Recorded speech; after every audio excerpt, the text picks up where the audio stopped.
This senator came here to talk about another thing that is equally disturbing, because there is a blatant, coordinated effort by some elected officials to muzzle the scientific community. And when you start muzzling scientists, you don't come up with the facts, you don't come up with the truth, and what is being presented as facts doesn't really match the truth, and certainly the rhetoric doesn't match what's happening. For example, just last month in the state of Florida, the Florida legislature passed and the governor signed into law a bill that allows any resident of the state, regardless of whether or not they have a student in school, any resident can challenge what is being taught in the public schools. So if a single resident objects to a certain subject that students are being taught having to do with science, a subject such as what's happening in the climate and the changes and the fact that the sun's rays come in and reflect off the earth and go back, reflect out and radiate the heat back out into space. But when you start putting what are known as the greenhouse gases, like carbon dioxide and methane up there, they suddenly act as a ceiling, a greenhouse gas ceiling having a greenhouse effect, trapping the heat, causing the earth to heat up. 2/3 of the earth is covered with water, the oceans. Most of that heat is absorbed in the oceans, and what happens to water when it is heated? It expands. And so that is a fact. Sea level rise in South Florida is a fact. It's a measurement over the last 40 years. The seas have risen 8 inches in South Florida. That is a fact. But if there are some who object to that climate scientists, then under this new law just signed by the governor, they're going to be able to object that that subject is being taught in our public schools, and a single hearing officer will determine,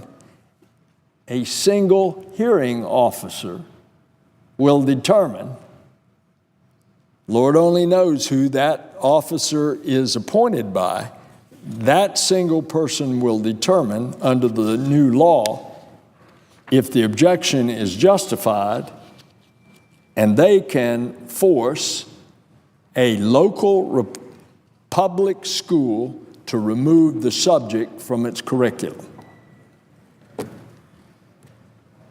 Does that sound a little bit strange? And does that sound a little bit scary? Seems like this is the most brazen attack on science that we've seen in a long time, and it is a blatant attempt to cover up the truth. Instead of accepting the fact that the seas are rising and what is going to be a very real threat, and already is, to a coastline like Florida, they want to literally rip the subject right out of our children's textbooks, while at the same time silencing the teachers and the scientists. I don't think we can sit back and allow our public schools to become political battlegrounds. And we shouldn't allow politicians to silence our teachers and scientists just because they don't happen to like that part of the science. While this bill was just enacted in Florida, it may be one of the most egregious examples of hiding the truth, but unfortunately, I'm sad to report it is not the only one. In fact, in 2015, Florida's governor went so far as to reportedly ban state officials from even using the term climate change in their reports. Doesn't that sound like muzzling? Yet the effect of sea level rise is still painfully evident in South Florida. What about the water washing over the curbs on Miami Beach at the seasonal high tide? What about the water that's coming over the streets in the Las Olas section of Fort Lauderdale at the seasonal high tides? And in just a month, the new head of the U.S. Environmental Protection Agency fired several members of the Board of Scientific Counselors, the very people responsible for overseeing the agency's science and research programs. These were scientists at the top of their fields, working on behalf of the American people. And suddenly, in one fell swoop, the new head of the EPA fired them all and wants them to replace them with, you guessed it, industry representatives, scientists from the very industries that EPA is supposed to monitor and oversee. Now, if this is not what completes the picture of putting the fox in charge of the hen house, I don't know what is. And the hen house is not just climate science, but includes basic research in all fields, including healthcare, NIH. By the way, thank goodness we got a head of NIH that's a guy who broke the code on the human genome, Dr. Collins. It includes the fields of astronomy. How about NASA? And it includes the origin of the universe, quantum physics in multiple agencies. This disturbing trend of hiding the truth, if it doesn't match their rhetoric, is a trend that's spreading across all levels of government. If information can't be removed from the public domain altogether, then guess what they try to do? Try to discredit it. So look, for example, what's been done right now in an effort to pass this disastrous Republican health bill.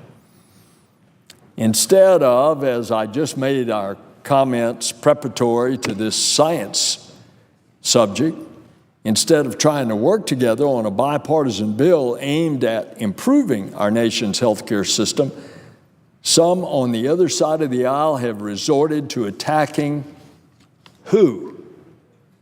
Attacking the nonpartisan Congressional Budget Office after it said the bill will take health care coverage away from tens of millions of people. The nonpartisan CBO is just that. It's nonpartisan. It's responsible for eliminating the cost and effects of estimating the cost and effects of nearly every bill that Congress considers. And yet suddenly, when its conclusions in CBO don't match the rhetoric coming from one side, they turn their attacks on the scientists and the mathematicians who release the findings. Listen to this quote.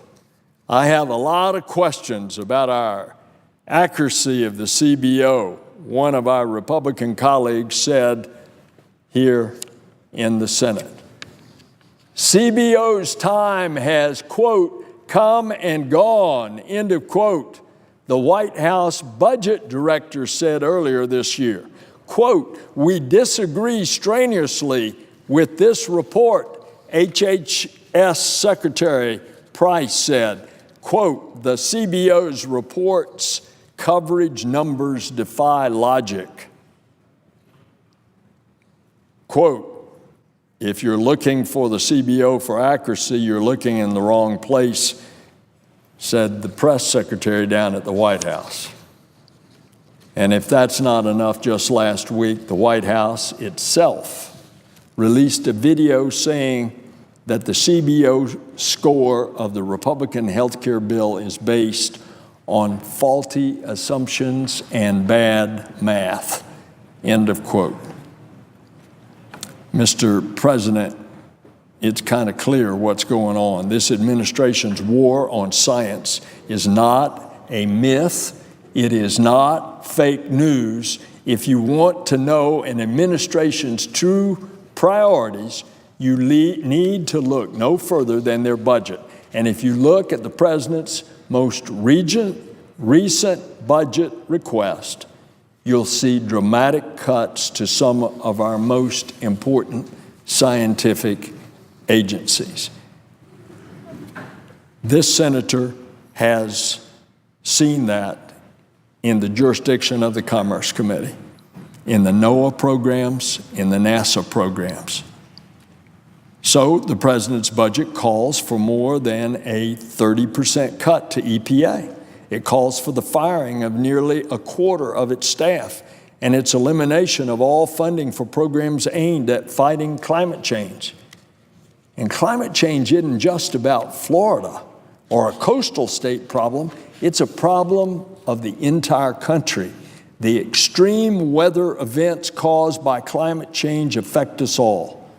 Droughts become more frequent, floods more severe, major storms, hurricanes, tornadoes become stronger and even more deadly.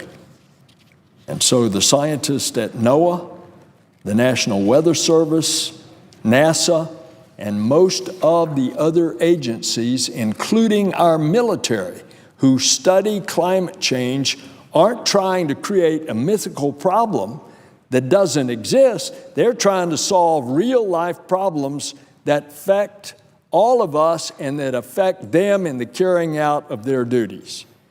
And they work at federal agencies across the country with one goal in mind: to make credible, valid data publicly available for researchers and academic institutions and businesses who use that information to better understand things. Now, I see the leader is here to speak. I will just conclude with a couple of thoughts. These scientists know that we can't just stick our heads in the sand. Science doesn't work like that. Facts are facts. And the fact is that the earth is heating up. And there's a reason for that I explained. And if we don't do something about it, the communities that are already affected in my state are going to be communities all over the world. These here are not alternative facts. And yet, instead of helping these scientists do their work, some political leaders are using their positions to hide this information and to make it unavailable. And we ought to be speaking out against it. And that's what this senator is trying to do. And so I filed legislation to protect scientists' right to speak publicly about their research, not to let them be muzzled, and to ensure that all federal agencies maintain their scientific integrity. And I hope we can stop this nonsense of hiding the truth. Let's stop this war on science. Let's accept facts as they are and debate then the issues, the policy. The American people deserve an open and honest government that works for them, not a government that distorts the truth to match its rhetoric. And I thank the Senate for indulging me, and I thank the leader for listening patiently. And Mr. President, I yield the floor.